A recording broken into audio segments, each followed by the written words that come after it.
I can't believe I'm saying this, but this book actually makes me miss Colleen Hoover.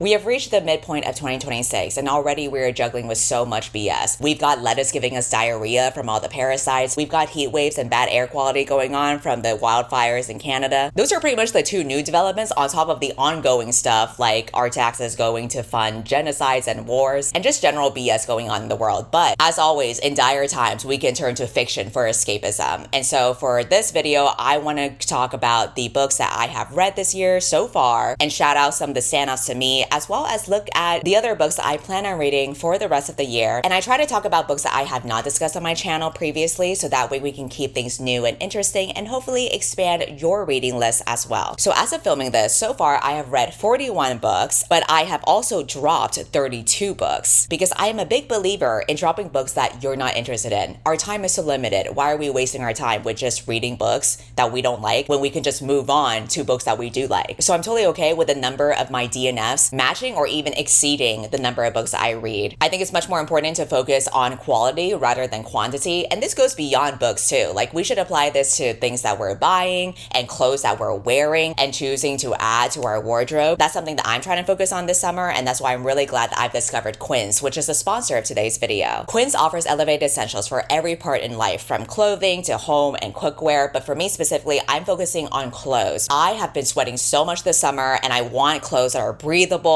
and lightweight, and this fabric is so perfect for that. This made me also get their 100% European linen wide leg pants and their shirts, and it's just a really easy way to look cool and chic all season long. And they work directly with ethical factories and cut out the middleman entirely, so you're paying for the actual product instead of brand name. They're also priced 50 to 80% less than similar brands, and they have over 3,000 5-star reviews on Trustpilot to back it up. So if you want to upgrade your summer essentials with quality that lasts, you can go to quince.com/Cindy. That's QUINCE.com/Cindy for free shipping on your order and 365-day returns. Now let's get into the mid-year reading check-in tag. The first question that we have is, what is the best book that you've read so far in 2026? And for that, I'm going to give it to Lady Tremaine, which is a feminist reimagining of Cinderella told from the stepmother's perspective. This is a great example of why I love fairy tale retellings, especially ones that focus on characters that we haven't really gotten to learn more about and are kind of like surface level in the original source material. That's why I wanted to write my Sleeping Beauty retelling, because we didn't really get to know much about Sleeping Beauty and what was actually going on while she was dreaming and sleeping.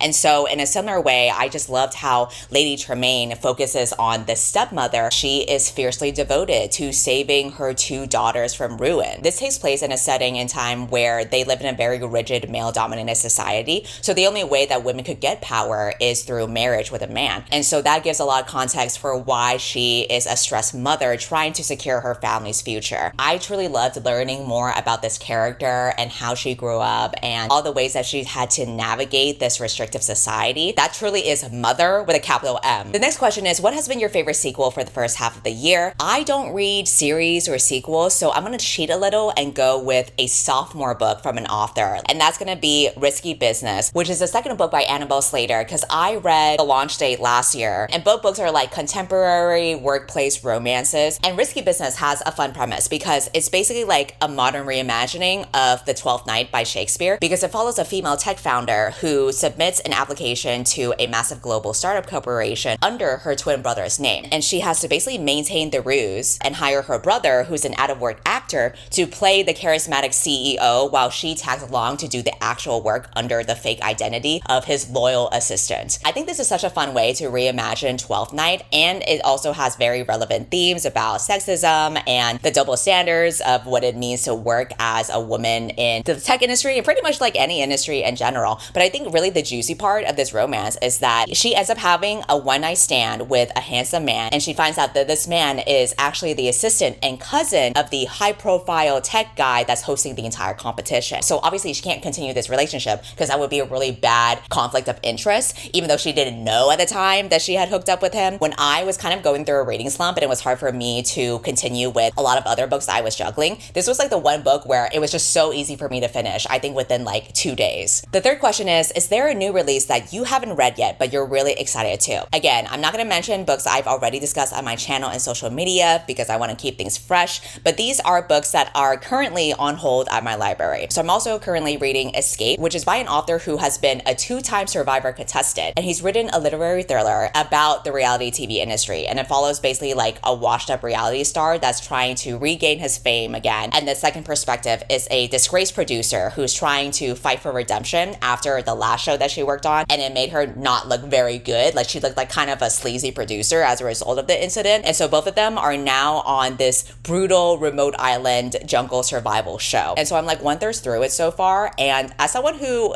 does enjoy reality TV, that is my guilty pleasure, I am totally here for the drama. And it's also fun to see like the behind the scenes stuff as well. I also want to read Muneca. This is a queer Latinx gothic horror novel set in 1968 Oakland, California, and it follows a working class witch who infiltrates the mansion of a wealthy colonial family to save a beautiful heiress who has been mysteriously paralyzed by dark magic. The atmosphere just sounds really good, and I think I'm really starting to like appreciate stories that feature 2 female main characters. Maybe I'm biased because that is the book that I wrote as well, but I'm just really loving stories that are predominantly women. I also want to read Molka, which is a horror thriller that follows a woman whose life is shattered when a hidden camera sex video of her and her rich boyfriend goes viral in Seoul, Korea. So if you know anything about South Korean culture, you know that shit ain't gonna go well. So she gets abandoned by her partner and society, and so then her grief and rage mix together, and she becomes obsessed with this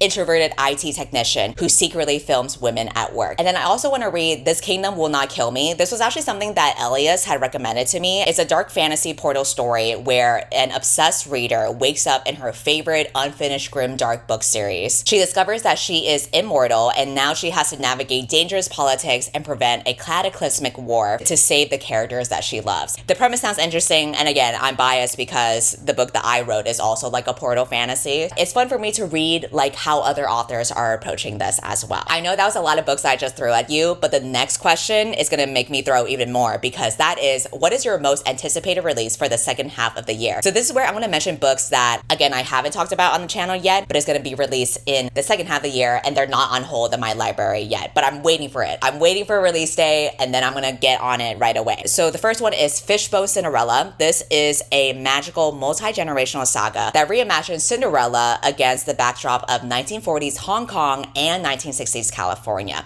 So there's 2 key perspectives here. One of them is a girl who is surviving the Japanese soldiers invading her hometown, and then she ends up surviving by being able to turn herself invisible. The Cinderella part ties in where after the war, she is sent to live with a cruel, jealous stepmother who forces her to work as a servant in the family shoe factory. And then the other perspective is decades later in San Francisco, a woman witnesses her mother mysteriously vanish before her eyes. I presume this is like the daughter of like the first character, and so now she has to embark on a quest to uncover this tragic fairy tale tinged family secrets that her mother has kept hidden. Another book coming out that I want to read is Everything Was Beautiful and Nothing Hurt. This is basically a story that is narrated by Death, who lives as an ordinary man named Travis. I don't know why his name ended up being Travis for a guy that's literally Death impersonated, but okay. So his purpose is to comfort people in their final hours, but then his perspective shifts when he befriends a local midwife and her daughter, and he learns the true value of human connection. And so even though the character is literally Death, it seems to be more of like an uplifting meditation on grief and love and human connection. And then another book coming out in September is Foreigners by E.L. Shen. I was actually asked to be her conversation partner for her release day at You and Me Books. So if anyone lives in New York, you can swing by the bookstore and celebrate her book coming out. So I literally do have to read it in order for me to put together like thoughtful questions for me to ask her. It basically follows an immigrant family across 3 generations. So there's 1878. All I know about the guy we're following is that he will do anything to uphold and protect the family legacy, even if that means hiding his past. Then it goes to 1965, where we follow a woman flying from Taiwan to New York City to try to attend an American college. And it's about her adjusting to New York City, but then she ends up having to make a shocking decision that will change her life and her future forever. Again, I don't know what it is. I need to read to find out, and then I got to ask a bunch of questions to the author later. And then lastly, it follows present day, where this woman has an assignment to interview her grandma and learn more about her family history mystery. And I assume this is where she's also going to get into the tea about what lies and secrets her family has been hiding. So once I find out the tea, I will be sure to report back and interrogate the author on release day. All right, moving on to the next question, which is what is your biggest disappointment so far? I'm going to go with Dear Debbie. I can't believe I'm saying this, but this book actually makes me miss Colleen Hoover. I picked up this book because the author is well known in like the thriller space, and I think Dear Debbie was like one of the top thriller books for this year. So, I was hoping for at least some kind of juicy story, even if it was quote unquote bad. Maybe I could have made an entertaining video out of it. But unfortunately, like the tea was so lukewarm that I don't even care enough to make a video about it. It actually made me appreciate how even when Colleen Hoover has some batshit stuff happening, at least it was entertaining. So the story about Dear Debbie is that it follows a suburban housewife and an advice columnist who snaps when her life spirals out of control. This is at a point where she's tired of being reasonable,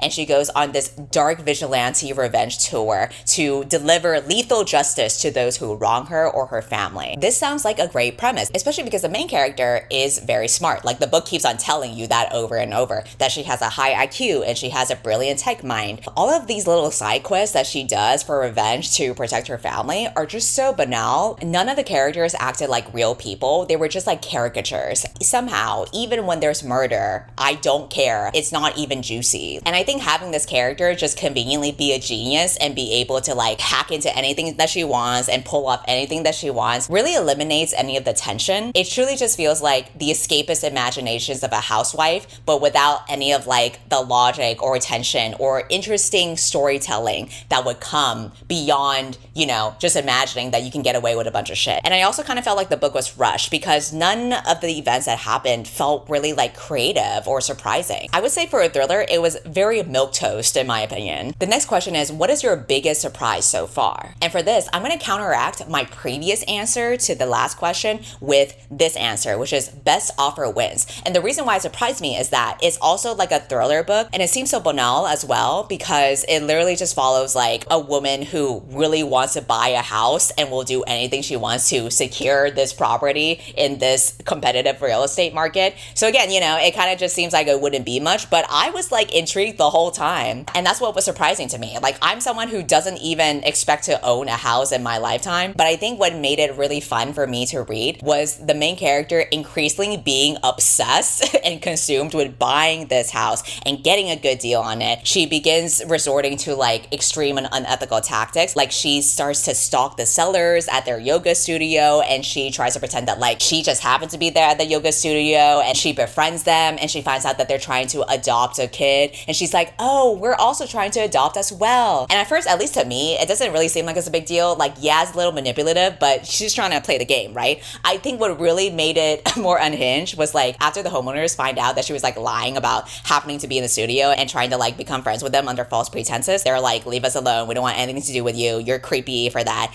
And she gets so offended, and she's like, why would they think that? And she starts trespassing their property and not leaving them alone. That's when I was like, oh, okay, girl, you're doing a lot right now, but I'm invested because I want to know where you're going to go with this. Another book that surprised me specifically from the events that were happening in it is Strangers, which is a memoir that I plan on making a dedicated video to because I'm realizing that like memoirs written by rich white ladies are actually quite juicy to me. And I was gasping out loud throughout the book. And even from like the very beginning, I was gasping out loud because like this is a nonfiction. So the things that happen and the audacity of men just left me so struck by what happened. This book basically talks about her 20-year marriage collapsing while they were quarantining. Basically, she finds out that her husband has been having an affair, and then he abruptly walks out on her. This seems like such a common story, but it's like the way that it happened and the strange way that he went about it. Like he just did not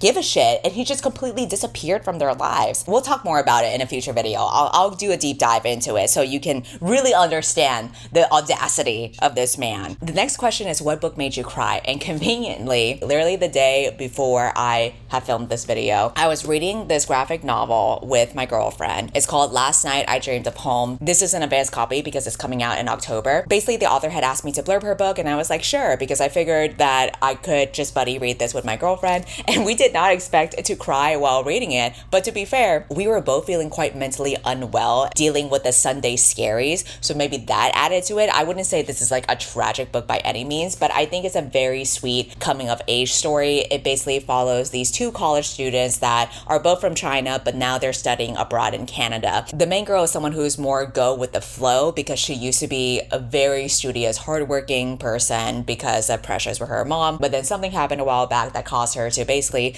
use the opportunity to study abroad as an excuse to just not talk to her mom anymore or face whatever had happened in her past. Meanwhile, the main guy is a very studious person that is super dedicated to working hard and making the best grades because his father had sacrificed a lot in order to afford him studying abroad in the first place and get better opportunities. And so even though these two characters are very different, they're able to find this connection from both being like basically foreign exchange students. It's a friends and lovers situation. The romance is very sweet, but really the heart of it is both of their individual issues, whether it's like family or about life in general, that they have to confront. And what made my girlfriend and I tear up when we were reading it was like this part later on where one character tells another that life isn't a straight line. And this was shown visually through the drawings. And there's like a part where you can see the main guy have to go on this line that's not like very linear. It goes through loops and stuff. And you also see at some point like he starts out with his mom,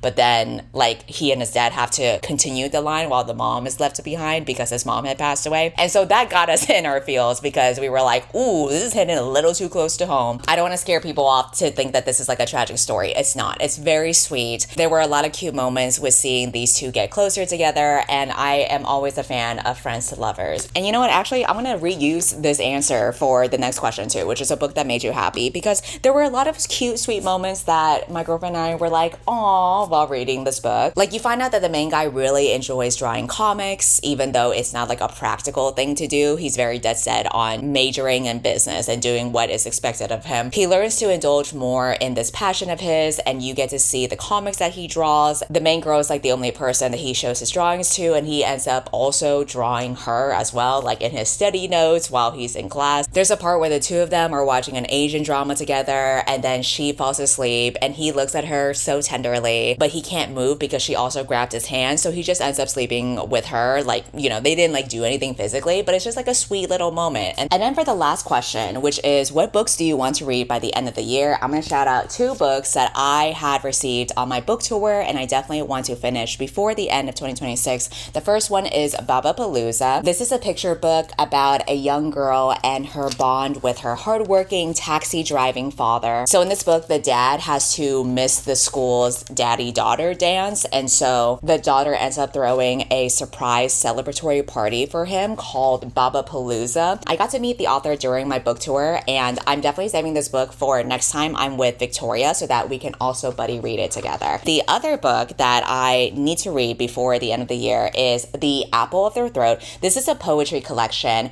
by my conversation partner at my LA stop at my book tour. I had asked if we could exchange books together because he had also recently published a book. Basically, this is a queer memoir in verse, and it explores themes like self-discovery and first love and the journey about leaving and finding faith. So it definitely seems like it's going to be deeply personal, and I think he and I really connected a lot about just really preferring like angsty, sad, overly lyrical writing. Not everyone likes overly flowery language, but I really like it, and he was saying that he loves it too. And I think for that reason, I'm probably going to be eating this up. So basically, even though these books are totally different from one another, I am looking forward to both of them for my own personal reasons. And yeah, that basically wraps up the mid-year book tag, check-in tag, whatever you want to call it. And let me know if any of the books I talked about were of interest to you, or if you have read any books that has stood out to you so far this year, or if there's any particular book that you definitely want to read this year. If you made it this far, thanks for sticking around, and I'll see you next time either for like a Colleen Hoover movie reaction video that I'm doing with Elias, or a deep dive video into the Strangers book that I talked about earlier. So either way, it'll be like a juicy kind of video. I will see you then. Bye.